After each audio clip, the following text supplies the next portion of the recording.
harga.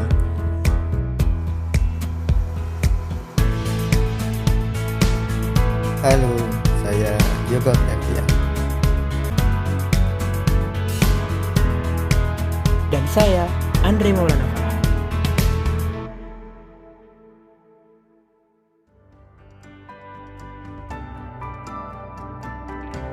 Kecamatan Socah menjadi salah satu kecamatan penyumbang produksi padi di Kabupaten Bangkalan.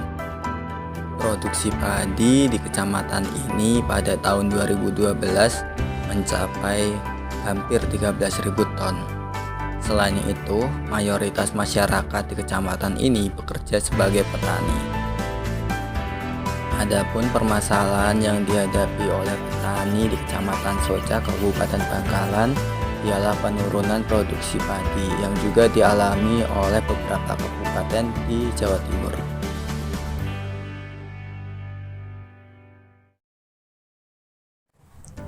Oke, baik. Assalamualaikum warahmatullahi wabarakatuh.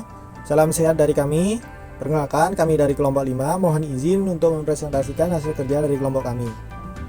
Di video sebelumnya sudah dijelaskan bahwa di Kabupaten Socah memiliki tingkat produksi padi yang cukup banyak, yakni hampir 13.000 ton per hektar per tahunnya. Hal tersebut mempunyai peluang atau potensi untuk dapat dikembangkan agar memenuhi kebutuhan konsumsi padi di Indonesia. Di samping hal tersebut pula, diharapkan bersamaan dengan peningkatan kesejahteraan dan perekonomian petani di Kabupaten Socah, Kecamatan Socah, Kabupaten Bangkalan. Di video sebelumnya juga disebutkan bahwa permasalahan yang ditemukan pada petani padi di Desa Socah juga mengalami penurunan produksi padi. Penurunan produksi padi di Desa Socah tersebut berimbas pula kepada penurunan tingkat produksi padi di Kabupaten Bangkalan, yang menjadi salah satu penyumbang besar produksi padi di Jawa Timur. Berangkat dari permasalahan tersebut, maka kelompok kami melakukan penelitian dengan tujuan untuk menganalisis tingkat efisiensi dan faktor-faktor yang mempengaruhi produksi padi di Desa Socah, Kecamatan Socah, Kabupaten Bangkalan. Adapun penelitian ini dilakukan agar dapat mengetahui potensi pertanian yang dilakukan petani di desa tersebut. Selain itu juga agar masyarakat dapat mengetahui faktor apa saja yang mungkin dapat dikembangkan petani agar dapat menambah kesejahteraan dan perekonomian petani di Desa Socah, Kecamatan Socah, Kabupaten Bangkalan. Baik, selanjutnya ada metode penelitian. Untuk penelitiannya di sini kami laksanakan di Desa Socah, Kecamatan Socah, Kabupaten Bangkalan. Dengan pemilihan lokasi ini kami laksanakan dengan secara sengaja atau purposive sampling. Kemudian untuk jumlah respondennya di sini ada 30 responden, di mana pemilihan responden di sini kami lakukan secara random sampling atau secara acak yang sesuai dengan kebutuhan penelitian. Selanjutnya untuk jenis datanya di sini merupakan jenis data sekunder dan primer. Untuk jenis data primernya di sini kami laksanakan secara langsung ke lokasi penelitian, yaitu dengan wawancara, mengisi kuesioner dan dokumentasi. Sedangkan untuk jenis data sekundernya di sini kami menggunakan studi literatur yang mendukung penelitian kami. Selanjutnya untuk metode analisis datanya di sini kami menggunakan metode analisis fungsi produksi Douglas frontier stochastic dengan metode penilaian maximum likelihood estimate dengan model produksi seperti yang telah tertera pada slide. Nah, untuk variabel independennya di sini kami menggunakan 6 variabel, di mana X1 di sini merupakan luas lahan, X2 adalah benih, X3 adalah tenaga kerja, X4-nya adalah pupuk urea, dan X5-nya di sini ada pupuk NPK. Kemudian yang terakhir ada pada X6 adalah pestisida. Adapun model persamaan untuk meningkat tingkat efisiensi usaha tani padi seperti yang telah tertera pada slide, di mana untuk Z1 di sini adalah umur petani, Z2-nya di sini adalah tingkat pendidikan, untuk Z3-nya di sini adalah pengalaman bertani, dan Z4-nya adalah tanggungan keluarga. Oke, selanjutnya di sini saya akan membahas mengenai hasil dan pembahasan. Mengenai hasil dari uji MLE fungsi produksi frontier stochastic, yang mana diketahui luas lahan ini berpengaruh signifikan secara positif dengan T hitung sebesar 2,440 pada tingkat kepercayaan 95% atau dengan nilai lebih besar dari T tabel yaitu 2,069. Diketahui koefisien luas lahan di sini sebesar 1,339, yang mana jika luas lahan ditambah sebanyak 1%, maka produksi akan bertambah juga sebesar 1,339%.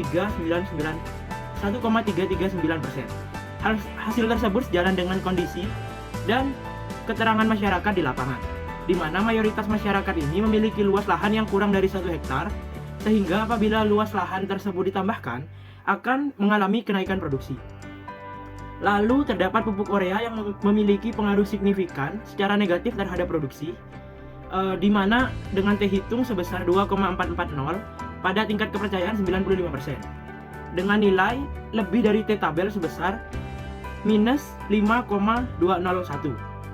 Diketahui nilai koefisien pupuk urea sebesar minus 0,165, yang artinya jika penggunaan pupuk urea ditambah 1%, maka produksi padi ini akan menurun sebanyak 0,165%. Hal ini sejalan dengan keterangan beberapa petani yang dimana mereka mengalami yang menggunakan pupuk urea berlebihan, sehingga justru akan menurunkan produktivitas padi.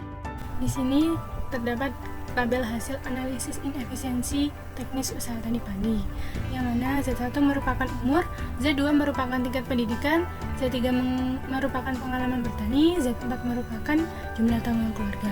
Bisa dilihat dalam tabel bahwa variabel pengalaman bertani berpengaruh signifikan terhadap inefisiensi teknis usaha tani padi dengan arah positif.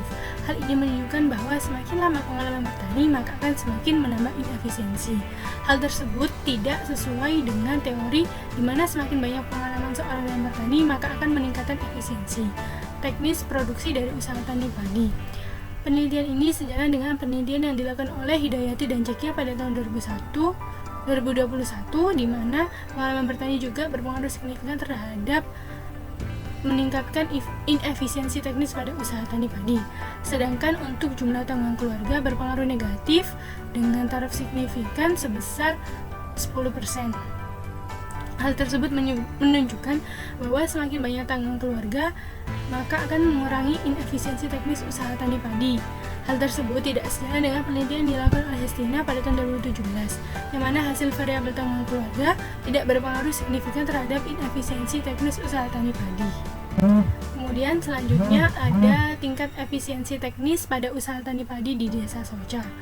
Berdasarkan perolehan hasil analisis efisiensi teknis usaha tani padi di Desa Soca, diperoleh rata-rata sebesar 0,633.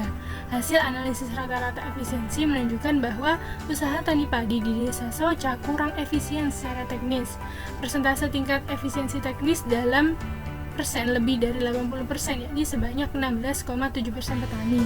Nilai efisiensi terkecil sebesar 0,37 dan nilai efisiensi terbesar sebesar 0,99. Pada rata-rata tingkat efisiensi teknis tersebut dari hasil kombinasi antar faktor-faktor produksi, yakni luas lahan, benih, tenaga kerja, pupuk urea, pupuk NPK, dan pestisida. Baiklah, selanjutnya yaitu kesimpulan. Dari penelitian yang dilakukan didapatkan kesimpulan bahwa pengaruh signifikan secara positif ditentukan oleh variabel luas lahan, dan pupuk urea berpengaruh signifikan secara negatif terhadap produksi di Desa Soca, Kecamatan Soca, Kabupaten Bangkalan. Sedangkan faktor yang berpengaruh terhadap efisiensi adalah banyaknya tanggungan keluarga dan pengalaman bertani, di mana tanggungan keluarga berpengaruh secara positif dan pengalaman petani berpengaruh secara negatif. Berdasarkan hasil rata-rata efisiensi, didapatkan bahwa usaha tani di Desa Soca menunjukkan bahwa usahanya kurang efisien secara teknis, karena hanya terdapat 16% petani yang menerapkan kombinasi input produksi secara efisien. Sekian presentasi dari kelompok kami, kurang lebihnya mohon maaf. Wassalamualaikum warahmatullahi wabarakatuh.